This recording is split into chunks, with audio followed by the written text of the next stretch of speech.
ኪንግ ቮን በጥይት ከተመታ በኋላ ጓደኞቹም ቀጥታ በመኪና ይዘውት ወደ ሆስፒታል ይከንፋሉ። በመኪናው የኋላ ወንበር ደሙ እየፈሰሰ እንኳን ለጓደኞቹ እንዲህ ይላቸው ነበረ፣ አይዟችሁ ደህና ነኝ። እየተነፈሰም እነዚያ የሆስፒታል በሮች አለፈ። 2 ቀዶ ጥገናዎችም በተሳካ ሁኔታ አደረገ። ከ2 ቀዶ ጥገና በኋላ ግን ከእንቅልፉ ይነቃል። ቀጥታ ያደረገው ነገርም ነርሷ ላይ መጮህ ነበረ። ሽጉጤ የት አለ? ሽጉጤ የት አለ? ይቅርታ ስሜታዊ ሆንኩባችሁ። ነገር ግን በዚያ መሃል ሰውነቱ ድንገተኛ ድንጋጤ ወይም ደግሞ ሾክ ውስጥ ይገባል። እዛ ቀዶ ጥገና ሲደረግበት የነበረው ጠረጴዛ ላይ ህይወቱ ታልፋለች። ነገር ግን ይህ ሰው በህይወት ተርፎ ቢሆን ኖሮ በተሽከርካሪ ወንበር ወይም በዊልቼር ይንቀሳቀስ ነበር። እነዛ ጥይቶች ቀጥታ ገብተው አከርካሪውን ነበር ያሉት። ቪዲዮ ላይ አይታችሁት ከሆነም ይህ ሰው በጥይት እንደተመታ ወዲያውን ከወገቡ በታች ፓራላይዝድ ሆኖ ነበር። እንደዛም ሆኖ ከወገቡ በታች ማንቀሳቀስ ሳይችል ኳንዶ ራንዶን አንቆ ይዞት ነበረ። አንዳንድ ሰዎች ሲያዩትም ይህ ሰው የአንገት ሀብሉ እየቀማው ነው ወይስ ምን እያደረገ ነው እያሉ ነበር። ግን እውነታው ጉሮሮውን አንቆ ትንፋሽ እያሳጣው ነበረ።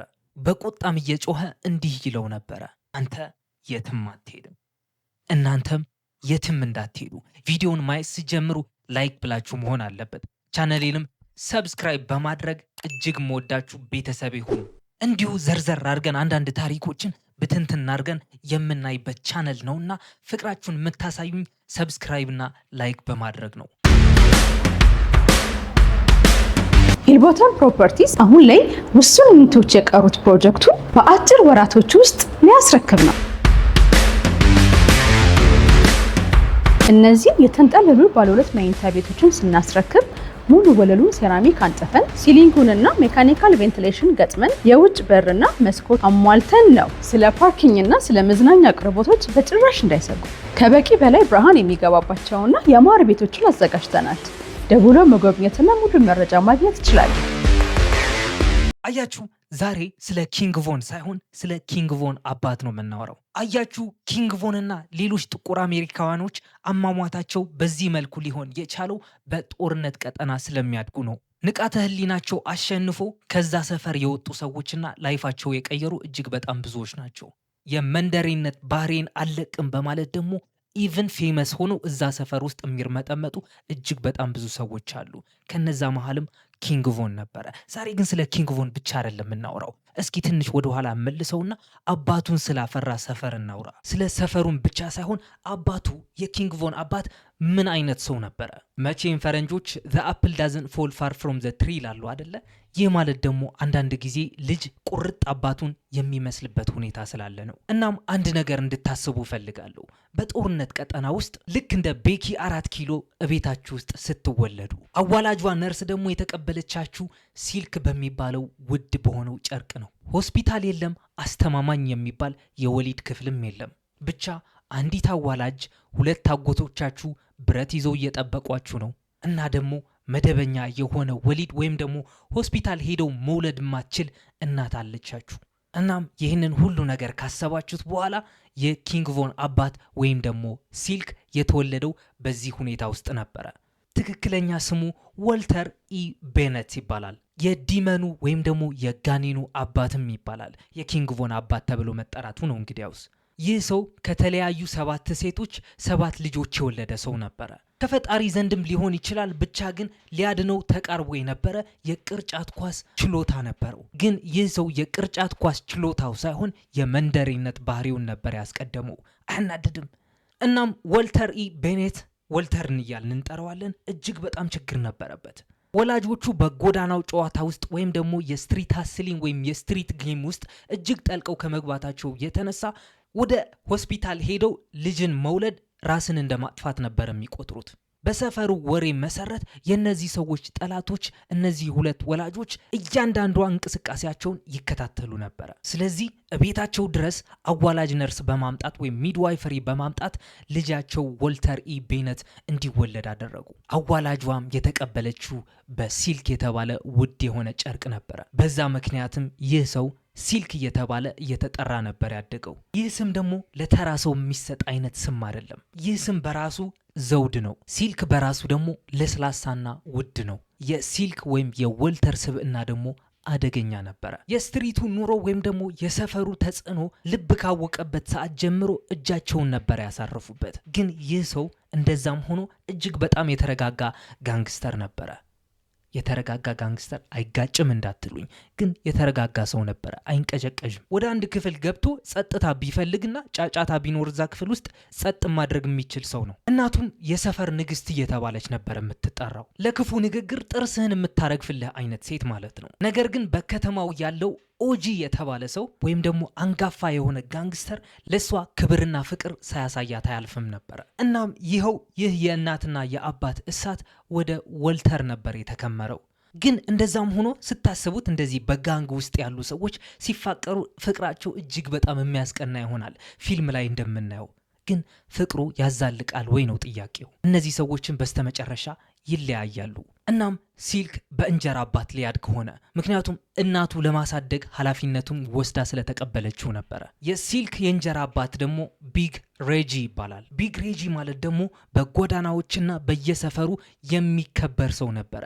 በወጣትነቱም እንደዚህ በዚህ አይነት ስራው ሚሊዮነር የሆነ ሰው ነበረ። ቢግ ሬጂ ግን ሲልክን ሲያሳድገው ዝም ብሎ አይደለም ያሳድገው። እንዴት የክብደት ዕቃ ወይም ደግሞ ዳምፕል ማንሳት እንዳለበት አስተምሮታል። እንዴት ቡጢ እንደሚሰነዘርም አስተምሮታል። ለምን ጥቂት ጓደኞች ሊኖሩት እንደሚገባና እንዴት ራሱን መጠበቅ እንዳለበትም በደንብ አድርጎ አሳይቶታል። እሱ ብቻም ሳይሆን ድምፁን ከፍ ሳያደርግ ዝቅም ሳያደርግ ከሰው ጋር እንዴት መግባባት እንዳለበትም ቀጥታ ቢግ ሬጂ አስተምሮታል። ነገር ግን የሲልክ እናት ከቢግ ሬጂም መልሳ ትለያያለች። ይህ መለያየትም ጠባሳ ነገር ጭንቅላቱ ውስጥ ጥሎ አለፈ። እናም ሲልክ እናቱን ለብቻዋ ሆና ነገሮችን ስታሳልፍ ይመለከታል። ከዛ በኋላ ነበረ ከራስህና ከመሳሪያ በስተቀር በሌላ ሰው አትታመን የሚለውን አስተሳሰብ ጭንቅላቱ ውስጥ ያሰፈረው። ነገር ግን ታሪኩ ከአስፈሪነት ዘሎ ወደ የሆሊውድ ፊልም የሚመስል ይዘት ያለበት የሄደው እዚህ ፓርት ላይ ነው። እናም እናንተም ልብ ብላችሁ እንድታደምጡኝ ይፈልጋሉ። አያችሁ፣ ሲልክ ያደገው አዳ ፓርክ በሚባል የቅርጫት ኳስ መጫወቻ ያለበት ሰፈር ውስጥ ነበረ። ቢግ ሬጂም የአዳ ፓርክ ንጉስ ተብሎ የሚጠራ ሰው ነበረ። ይህ ሰፈር ደግሞ እጅግ በጣም ብዙ ኤንቢኤ ድረስ የገቡት የቅርጫት ኳስ ተጫዋቾች ያፈራ ሰፈር ነበረ። እናም ሲልክ በየቀኑና በየሰዓቱ ጊዜውን የሚያሳልፈው እዛ አዳ ፓርክ ያለው የቅርጫት ኳስ መጫወቻ ነበረ። ቀጭን ቢሆንም ኳስ አያያዙ እጅግ በጣም ይገርም ነበረ። የኤንቢኤ ማኔጀር ቢያገኙት ትፈርማለህ ይሉት ነበረ። ምክንያቱም አብረውት ያደጉት ሰዎች ይህ ሰው ኤንቢኤ ድረስ ሊያደርሰው የሚችል ችሎታ ነበረው ይላሉ።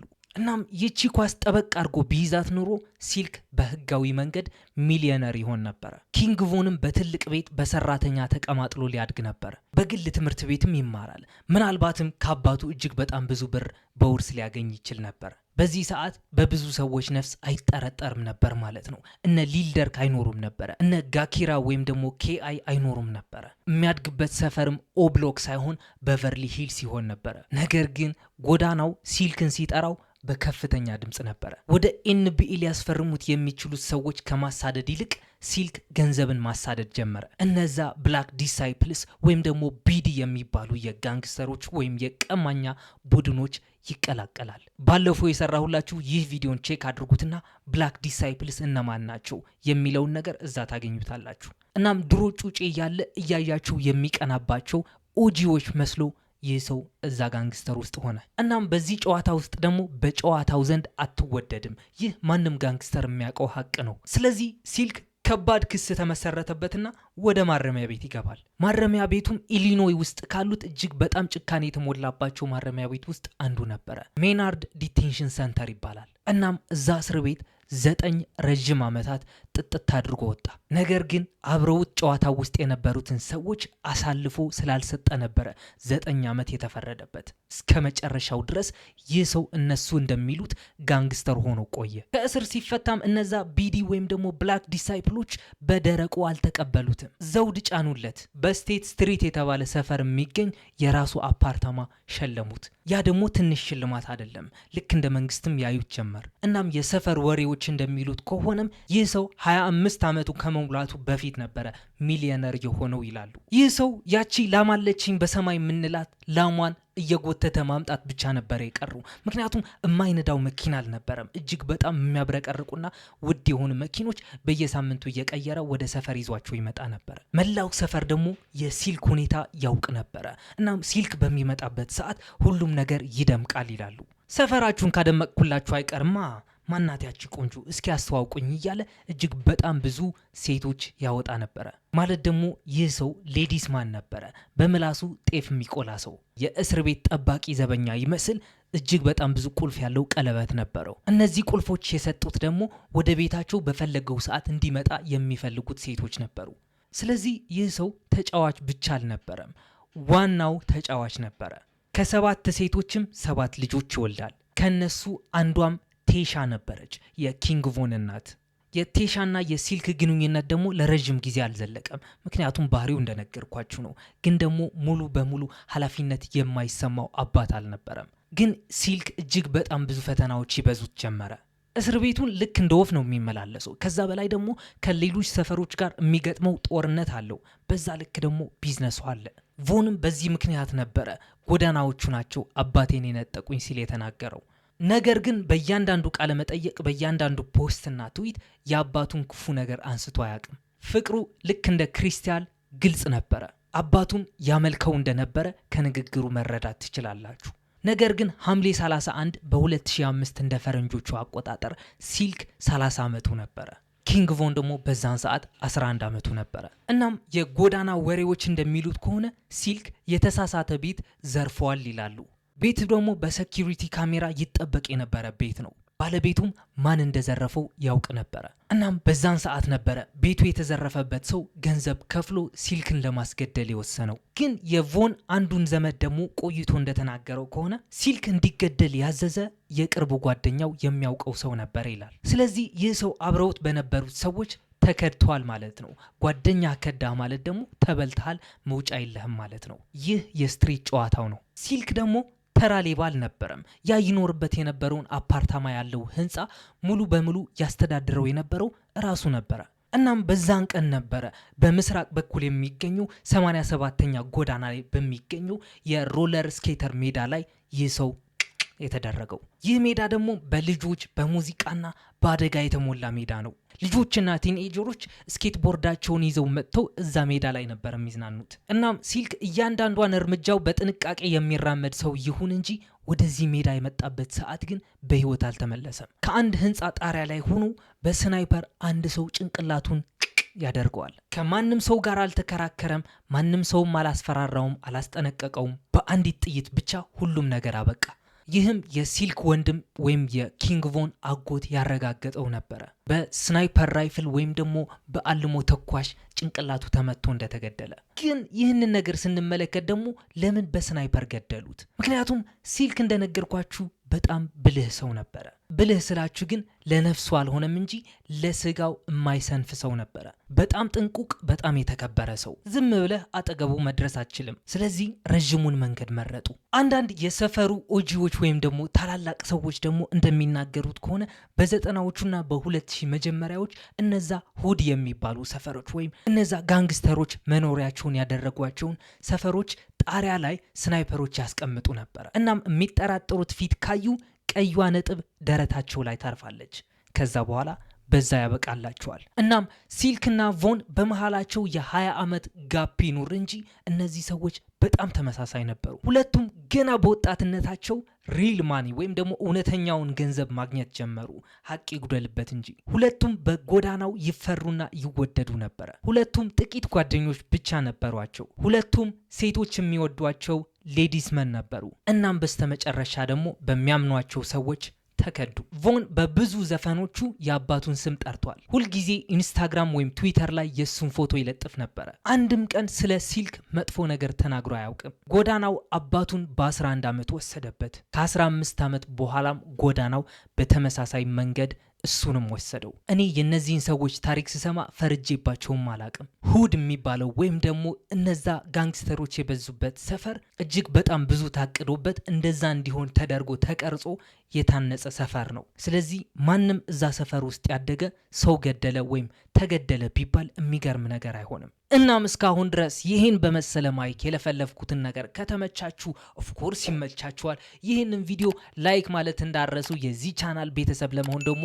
ሰብስክራይብ በተኗን ጠቅ አድርጉልኝ። ቀጣይ ደግሞ ባበደ ስቶሪ እስክንገናኝ ድረስ ሰላማችሁን ያብዛልኝ። ይሜ